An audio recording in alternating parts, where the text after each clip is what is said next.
Russian oil വാങ്ങുന്നതിൻ്റെ പേരിലാണെങ്കിൽ ചൈനയ്ക്കെതിരെ ഇന്ത്യക്കെതിരെ tariff വരണ്ടോ? അപ്പം അതിന് അമേരിക്ക പറയേണ്ട കാര്യമുണ്ട്.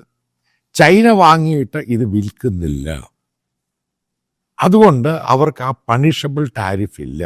എന്നാൽ തുർക്കി വാങ്ങുന്നുണ്ട്, തുർക്കി ഇത് വാങ്ങുന്നുമുണ്ട്, അത് പലയിടത്തും കൊടുക്കുന്നുമുണ്ട്. അവർക്കും ഈ പറയുന്ന പണിഷബിൾ ടാരിഫ് ഇല്ല. പക്ഷേ ഇന്ത്യക്കെതിരെ പണിഷബിൾ ടാരിഫ് ഉണ്ടായി.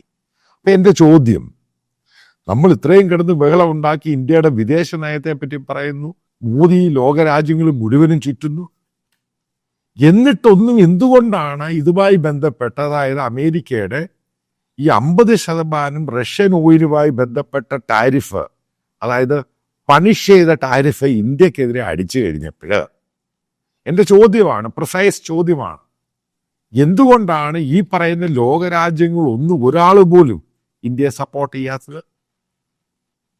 ചോദ്യമാണ്, പ്രിസൈസ് ചോദ്യം. എന്തുകൊണ്ട് സപ്പോർട്ട് ചെയ്യുന്നില്ല? ഉറപ്പായിട്ടും മറ്റു പലയിടത്തും വാറും പ്രശ്നങ്ങളൊക്കെ ഉണ്ടാകുന്നുണ്ട്. ഇറാനും ഇസ്രായേലും ഉണ്ടായി, പാലസ്തീൻ ഇഷ്യൂ, അത് പ്രശ്നം ഇപ്പോഴും ഇങ്ങനെ കിടക്കുകയാണ്. അപ്പം നമ്മളുടെ ഒരു സ്റ്റാൻഡുണ്ട് ഇന്ത്യയുടെ. ഈ നയത്തിലുണ്ടായ പാളിച്ചയാണോ, അമേരിക്കയെ നമ്മൾ കൂടുതൽ ഡിപ്പെൻഡ് ചെയ്തതാണോ പ്രശ്നം? ഈ യൂറോപ്യൻ രാജ്യങ്ങളുമായിട്ട് കൂടുതൽ ബന്ധവും സഹോദരങ്ങളൊക്കെ ആയിട്ട് പോയതാണോ പ്രശ്നമുണ്ടായത്?